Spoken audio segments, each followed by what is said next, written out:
Argent by Chris Wright. Read by JamesRBasterd. I come round, and the pain begins again. It is severe, but manageable, so I do not request control measures. I look down and see my arms stripped of their armor, and that momentarily alarms me because I have been armored for a very long time. I flex my fingers, and the pain flares.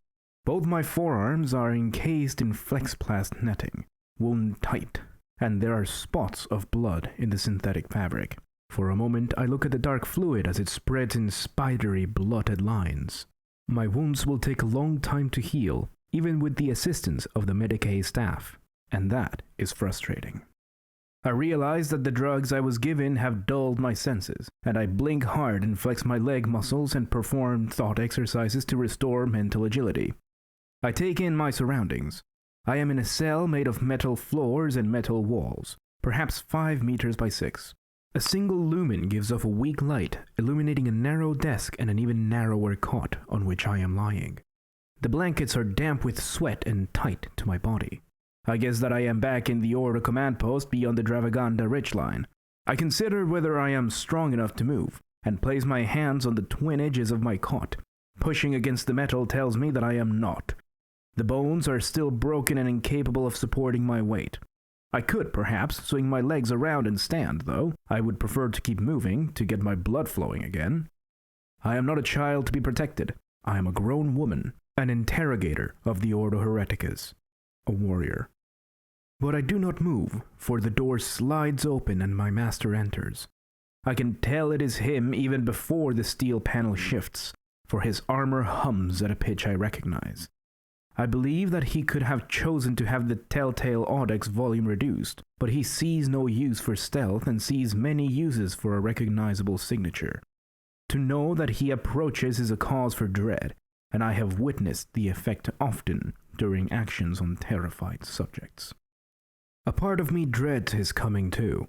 Even now, after I have been a member of his retinue for over a year and served on numerous missions, Inquisitor Yuffen Tur cultivates fear as another man might cultivate an appreciation of scholarship or the contents of a hydroponic chamber, and I am not yet entirely immune to his practiced aura. He enters, ducking under the door's lintel. He is in full armor, dark red lacquer, trimmed with bronze. The breastplate is an Aquila, chipped with battle damage. His exposed head is clean-shaven with a bull neck and a solid chin.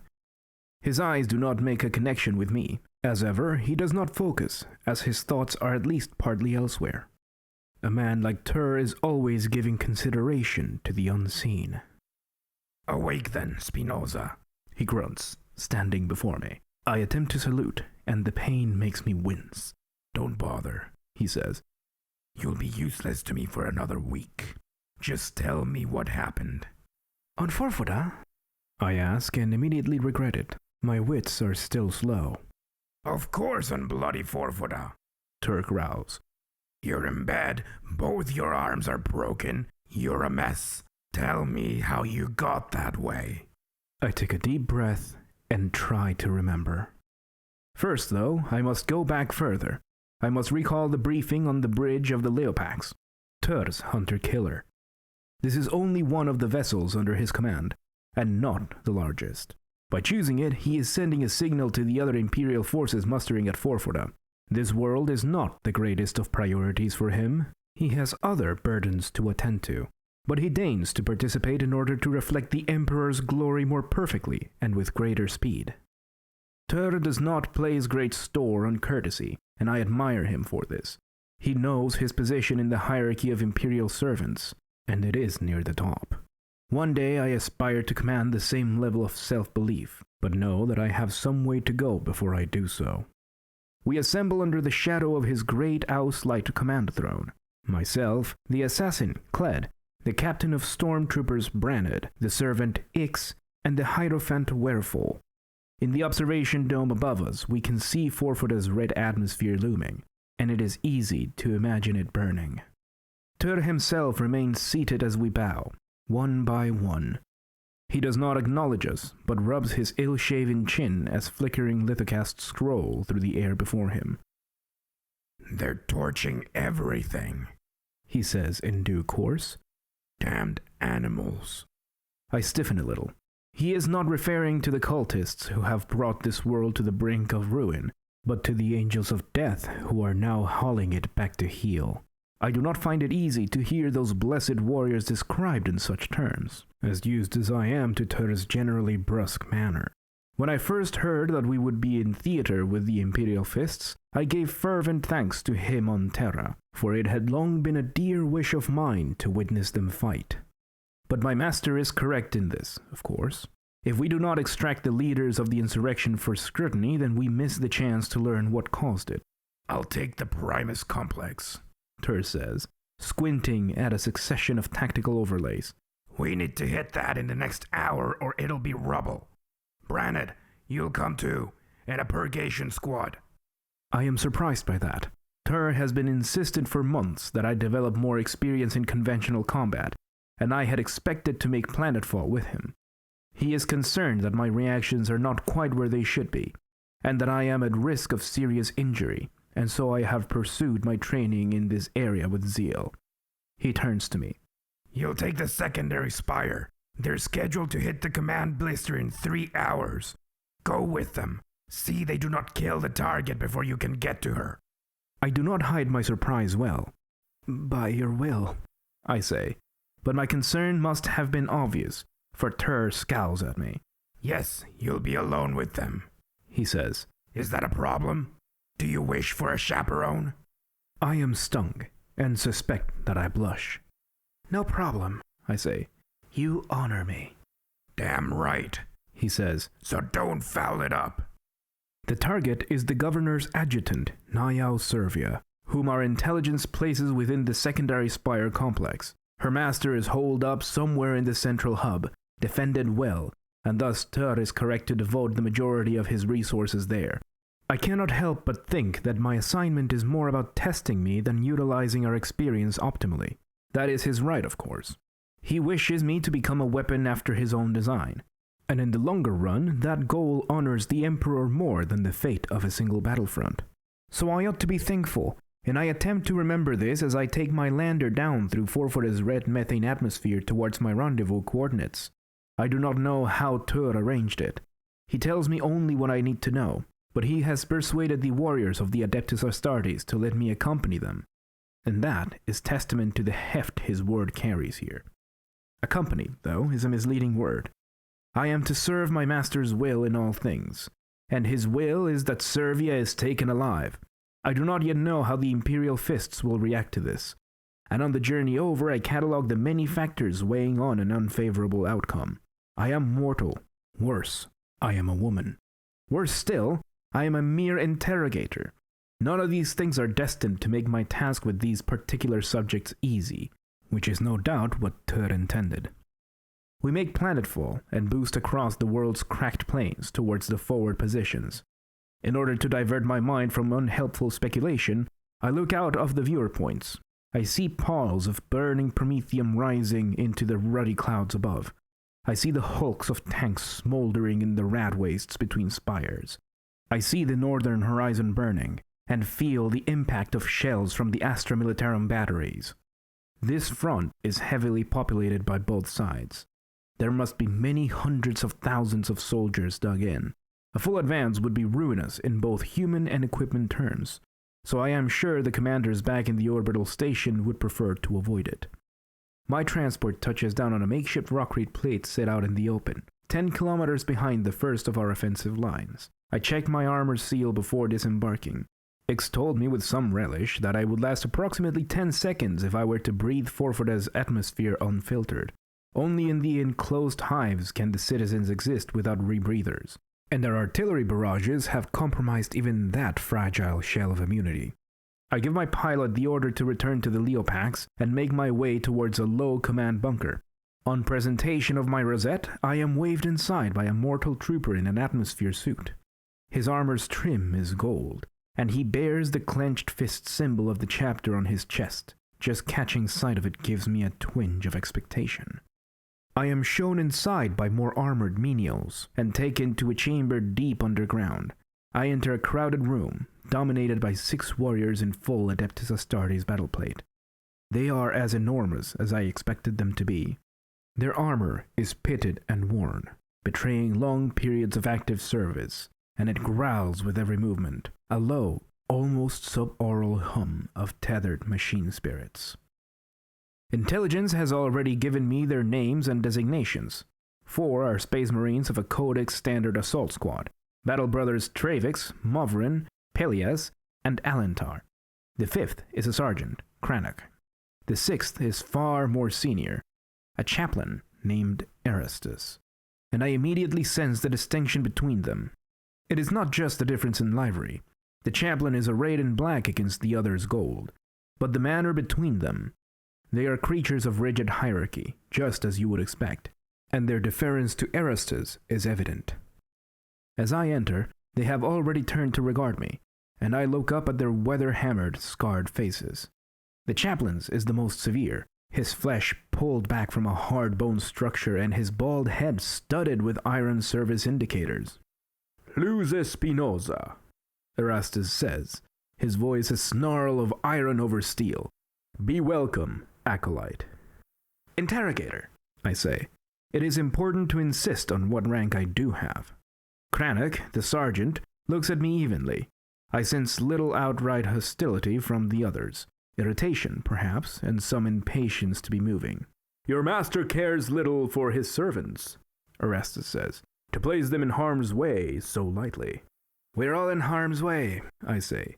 "Emperor be praised." Cranach looks at Erastus and raises a black eyebrow. One of the others, Travix perhaps, smiles. Erastus activates a hololith column. "This is the target," he says. "The summit of the upper spire thrust. Here is the command nexus. Too far to hit from our forward artillery positions and shield it from atmospheric assault. So we will destroy it at a close range. Once the target is eliminated, we will move on, and the militarum can handle the rest. The adjutant of Servia present in that location must be preserved," I say. Best to get it out in the open as soon as possible, for I do not know how far Tur has already briefed them. "Not a priority," Erastus says. "It is the highest priority." He does not get angry. I judge he only gets angry with obstacles of importance, and I hardly qualify as that. "This is why we have been saddled with you, then," Erastus says. "Fought before, acolyte?" Cranach asks doubtfully. He looks at my battle armor, which I am fiercely proud of, with some skepticism. "Many times, throne be praised," I say, looking him in the eye. "I will not get in your way." "You already are," Erastus tells me. "The holy orders of the Inquisition have placed an interdict on Servia," I tell him. "She will be preserved." I turn to Cranach. "Do not call me acolyte again, brother sergeant. My rank is interrogator, earned by my blood, and by the blood of the heretics I have ended." Cranach raises his eyebrow again. Perhaps that is his affectation, a curiously human gesture for something so gene-conditioned for killing. "As you will it, interrogator," he says, bowing. So that is my first victory. Minor, though, I judge significant. "Study the approach patterns," Erastus tells me. "If you come with us, you will have to be useful." "I pray I will be so, brother chaplain," I say. "Why did you say that?" Tur asked. "Say what?" "I pray I will be so. That was weak. These are the sons of Dorn. They only respect resolve." "I did not consider my words." "No, you bloody didn't." Something in my master's tone strikes me as unusual then. Is his speech a little petulant? I have spent some time with the Adeptus Astartes now, and the contrast cannot help but be drawn. But that is unworthy. Tur is a lord of the Ordo Hereticus, a witch-finder of galactic renown, and on 100 worlds his name is whispered by priests with a cross between reverence and fear. He speaks as he chooses to speak, and there is no requirement of an Inquisitor to be decorous, especially to the members of his own retinue. "Did you understand the attack plan?" he asks. "It was a simple operation, suited to their skills," I say. "We were to approach the spire using an atmospheric transport, breaking in 3 levels below the command dome where the shielding gave out. From there to the dome was only a short distance. They would seize it, kill the occupants, set charges to destroy the structure, then break out again to the same transport." "And you ensured they knew what I demanded?" A number of times. They were in no doubt. Did they know the manner of corruption in the spires? No, neither did I. As I recall, at that stage none of us did. Tur grunts. He has a surly look about him, perhaps due to fatigue. He has been fighting for a long time, I guess, and there must be many actions still to conduct. Go on, he says. What happened next? I strap myself into my restraint harness within the gunship's hold.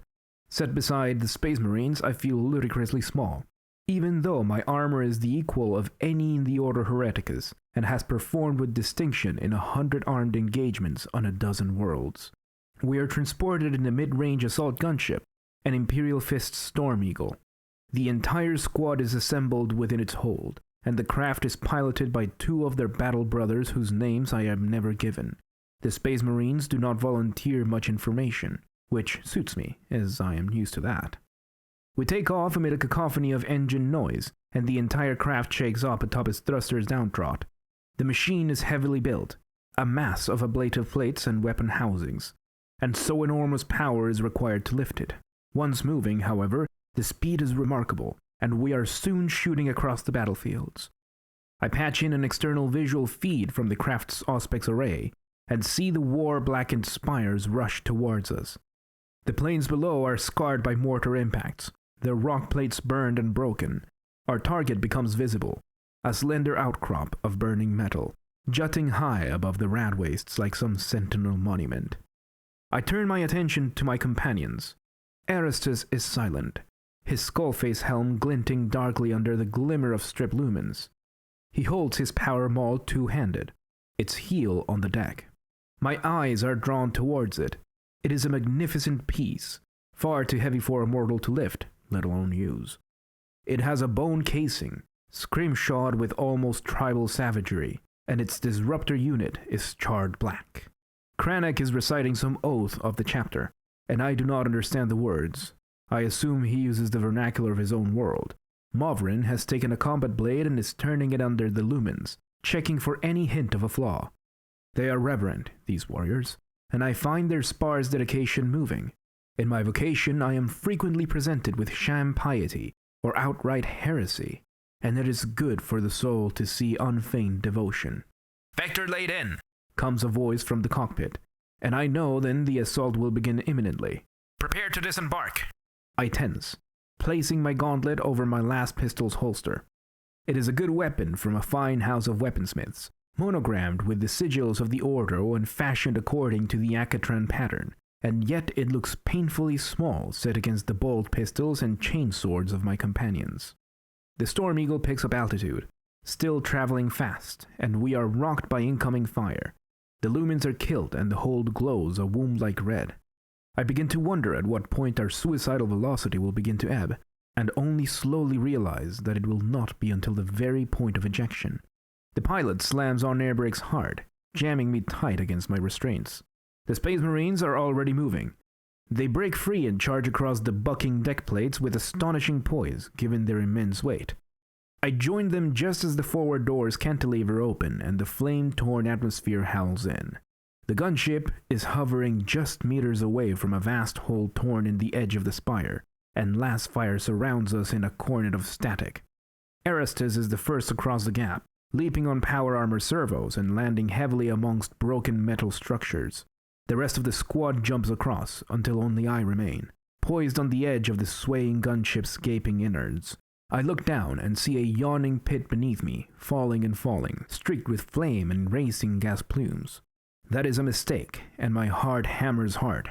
I curse the error, brace myself, and leap, flying out over the gap and feeling the wind tug at me.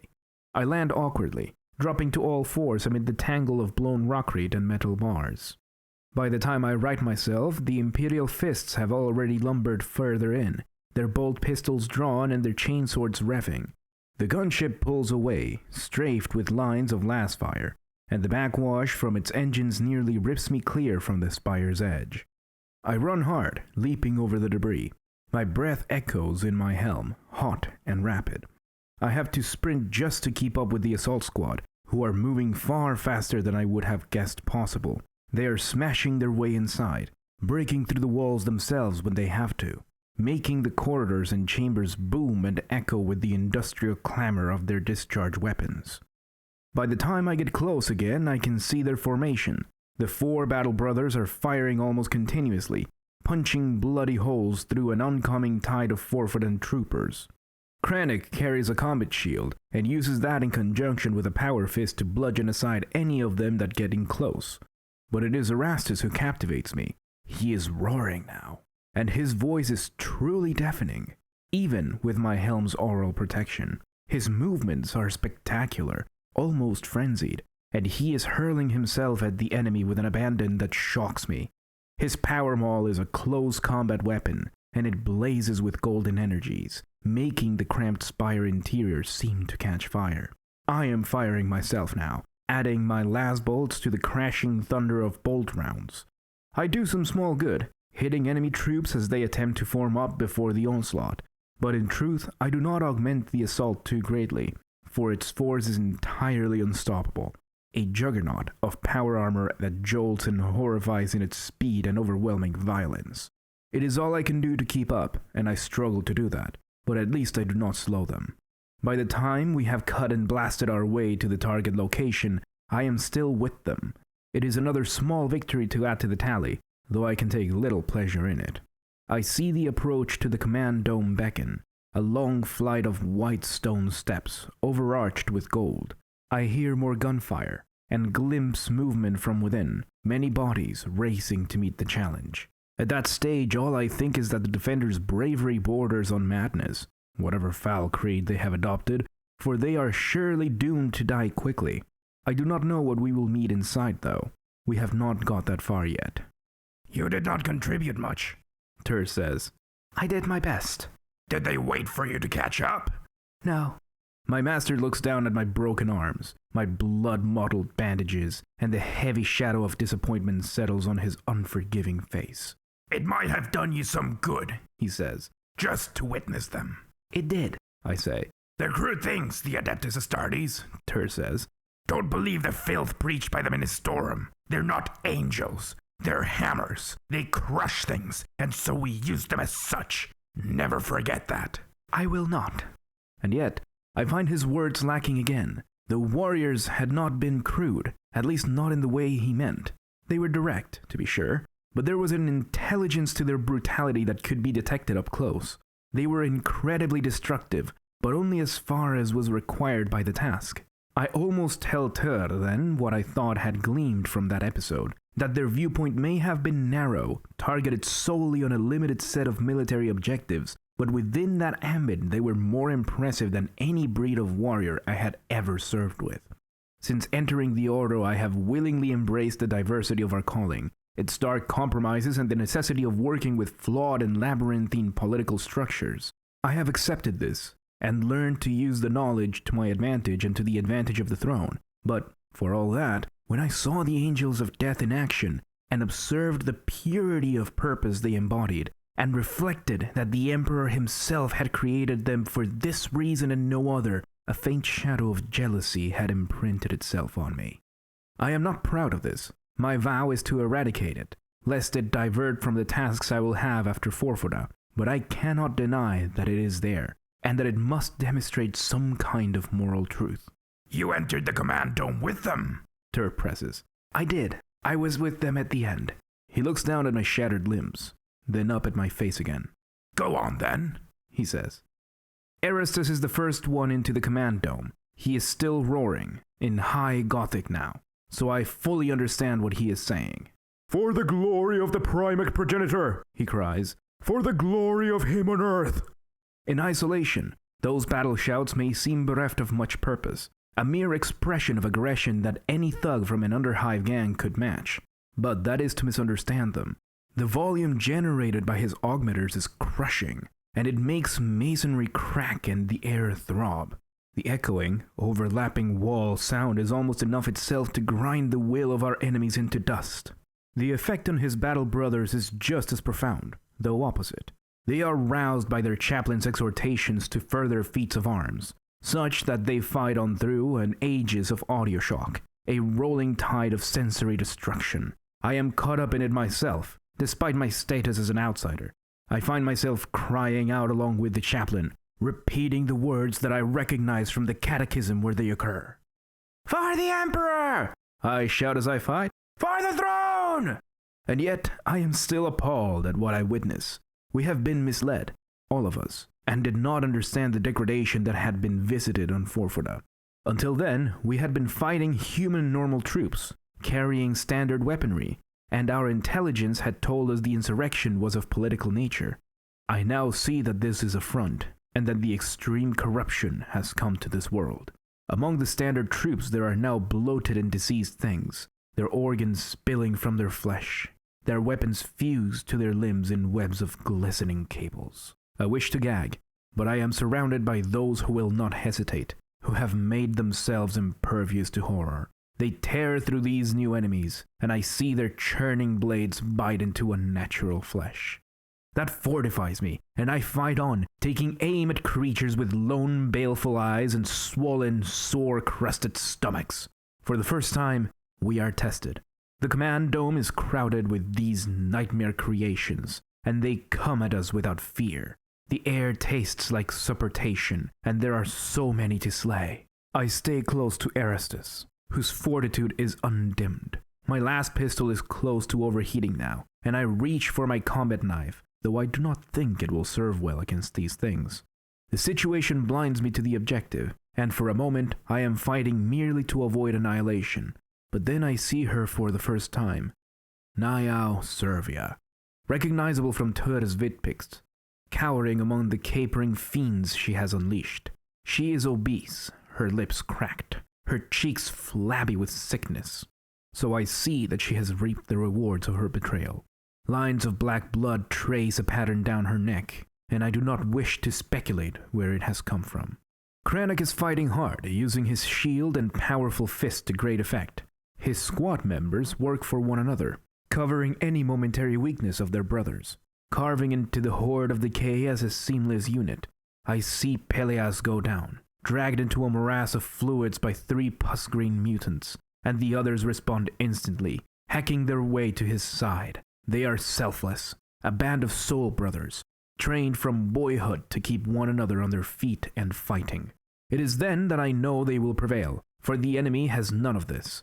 These opponents are perversions, individually formidable, but without cohesion. I keep firing, giving my last pistol a few more shots before it overloads, aiding the progress of Erastus towards Servia's unnatural bulk. The adjutant has become huge, far beyond mortal bounds, a slobbering mountain of rotting flesh. Her tongue, slick as oil, lashes from a slash mouth filled with hooked teeth. Her body spills from the ruins of her old uniform, and tentacles lash out at the chaplain. He leaps up at her, swinging with his crozius, and drives a gouge through her swelling stomach. She screams at him, vomiting steaming bile, and he fights through it, his injunctions never ceasing. I move closer, aiming at the creature's head, trying to blind her, narrowly missing. Then one of her tentacles connects, wrapping around the haft of the chaplain's power maul, grabbing it and wrenching it from his grip. The weapon flies free, burning through the corrupted blubber and making the fat boil. Without it, the chaplain is diminished. He fights on, tearing at the monster with his clenched fists. His brothers are fully occupied and do not see his peril. Only I witness the maul land, skidding across the fluid-slick floor and coming to rest amid a slow of fizzing plasma. Servia can overwhelm her prey then, pushing him back. Bereft of his weapon, Erastus will be overcome. I feel my last pistol reach its limit. I look over at them all, crackling still in a corona of energy, and now know what I must do. I race towards it, discarding my pistol, and reach for the crackling weapon. Lifting it nearly breaks my ribs. It is as heavy as a man, and my power armor strains to compensate. Disruptor charge snakes and lashes about me, and the thing shudders in my grip as if alive. I can barely hold on to it, let alone use it. But Erastus is now in mortal danger. "For the Emperor!" I cry, mimicking his strident roars, and throw myself at the creature. I swing them all at its spine, two-handed, putting all my weight into the blow. This betrays my ignorance. The weight and power of it is far too much, and as it connects, I realize my error. My arms are smashed even through my armor. and a wave of pain makes me scream out loud. The released disruptor charge explodes, throwing me clear of the impact and cracking open ceramite plate. I cannot release them all. It remains in my grip, locked by ruined gauntlets amid gouts of flame. But the blow is enough. The creature reels, its back broken, and Erastus surges towards it, ripping the tentacles free of its twisted body. His battle brothers fight through the remains of the throng, subduing the attendant horrors to bring their fire to bear on the leader. I am in agony. I can feel my bones jutting through my flesh, my blood sloshing inside my armor, and I am lightheaded and nauseous. It takes all my strength merely to lift my head and stay conscious. I see Erastus punching out, driving Servia back. I see the rest of the squad level their bolt pistols, ready to destroy it. "No!" I cry, raising a trembling, ruined arm. "Preserve her!" Erastus halts. He looks at me, then at the trembling mass of blubber before him. Kranich is poised to wade in closer, to rip its heart from his diseased chest. His battle brothers make no move to comply. Soon, they will kill it. "Hold!" the chaplain commands, and they instantly freeze. Servia shrinks back, crippled but alive. Kranich moves to protest. "I cannot be suffered to," he begins. Erastus cuts him dead. He nods in my direction. I try to keep myself together, and know that I will fail. I see them looking at me, bristling with barely contained battle fury. They want to kill it. They live to kill it. "Preserve her," I tell them, down on my knees in puddles of blood. Kranich looks at the chaplain. "She has the Crozius, Sergeant," Erastus tells him. That is the last thing I remember. Tur does not say anything for a while. "When they brought you back here," he begins. I remember none of it.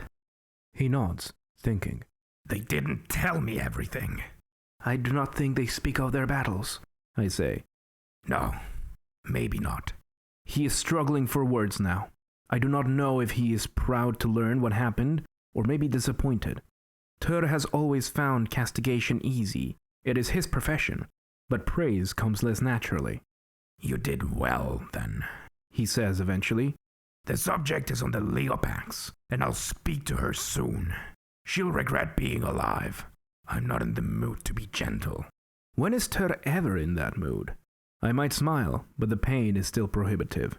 "And you are recovering, then?" he asks, awkwardly. "Yes, Lord," I say. He nods again. "Weapons training," he says. "When this is over, you need more of it. Perhaps this is an aptitude I have overlooked." I do not say anything. I do not think it will be necessary, for reasons I will not disclose to him. Do not misunderstand me. I remain loyal to my master. He is a great man in many ways, and I aspire to learn from him.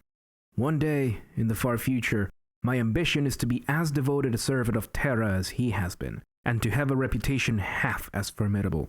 I cannot imagine serving under another as dedicated to the throne.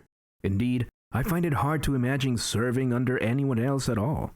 But I have learned much on Forfida, and some lessons are still to come. "As you will, Lord," I say, hoping he will leave soon. It takes 3 weeks to subdue the remains of the insurrection. The Imperial Fists linger in theater longer than originally intended once the scale of corruption is revealed.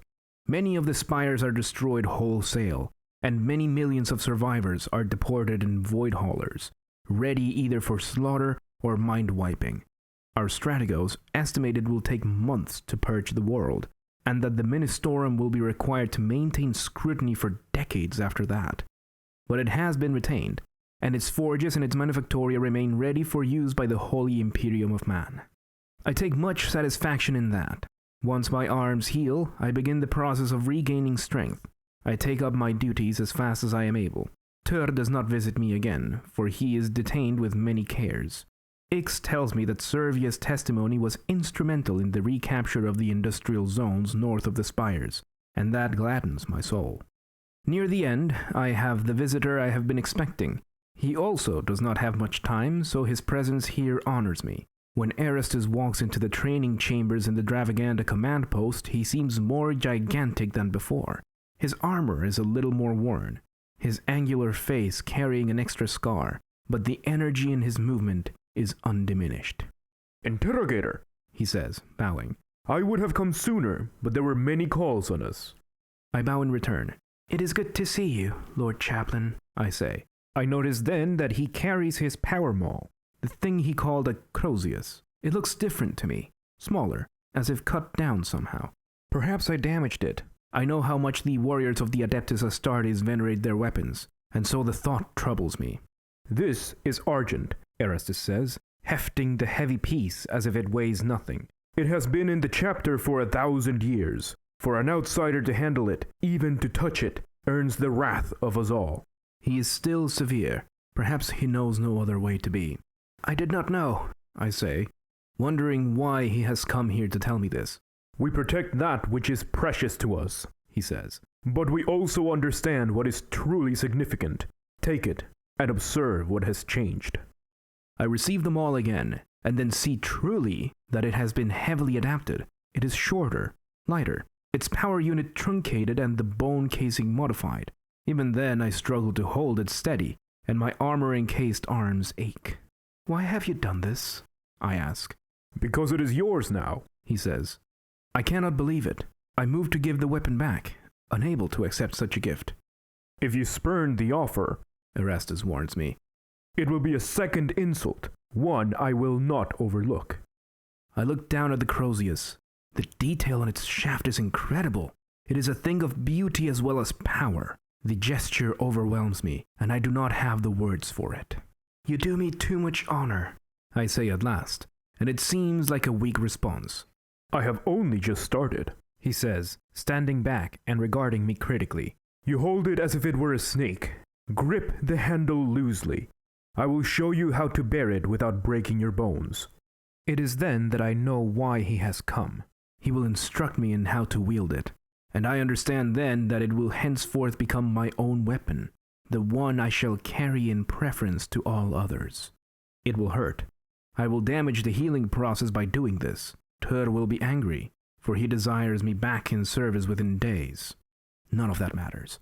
I do as I am bid, then look to the chaplain. I do not know if such a thing has ever been done before. My soul fills with joy, and I determine to make myself equal to the gesture. Perhaps that will be my purpose now, to live up to this deed, to ensure that Argent is used as it ought to be used, for the glory of him on earth. That would be a fine ambition, I think, one worthy of my high calling.